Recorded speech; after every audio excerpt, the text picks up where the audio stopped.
नमस्कार बंधुरा खुकुस किचेने आपनादेरके स्वागत। এই জিনিসটা দেখছেন এটা কুলকুটা, এটা কুল গুঁড়ো। আসলে ঢেকিতে আদিবাসী সম্প্রদায়েরা কুলকে সংরক্ষণ করার জন্য ঢেকিতে এগুলো ইয়ে করে কুটে রাখে, দীর্ঘদিন পর্যন্ত থাকে। এটা গরমকালে খাওয়া, শরবত করে খাওয়া খুবই শরীরের জন্য উপকারী। আমি জলে দিচ্ছি। ভিটামিন সি থাকার জন্য শরীরকে ডিটক্স করে। আচ্ছা, আমি এখানে চিনি দিচ্ছি, কিন্তু আপনারা চিনির পরিবর্তে গুড় দিতে পারেন।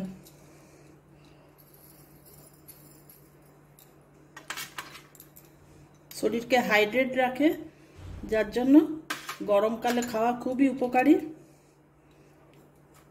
এগুলো এটা জিরে গুঁড়ো দিচ্ছি বন্ধুরা। এখানে গরমের দিনে সবাই খায় এগুলো। আমরা সাধারণত এগুলো আমরা মেলাতে, গ্রামীণ মেলাতে এগুলো আমরা পাই। বাঁকুড়া পুরুলিয়ার এটা বিখ্যাত। যদি আপনারা পেয়ে থাকেন কিনবেন, খাওয়া খুবই উপকারী গরমের দিনে। চিনির পরিবর্তে গুড় ব্যবহার করাটাই ভালো। বরফ দিচ্ছি বন্ধুরা।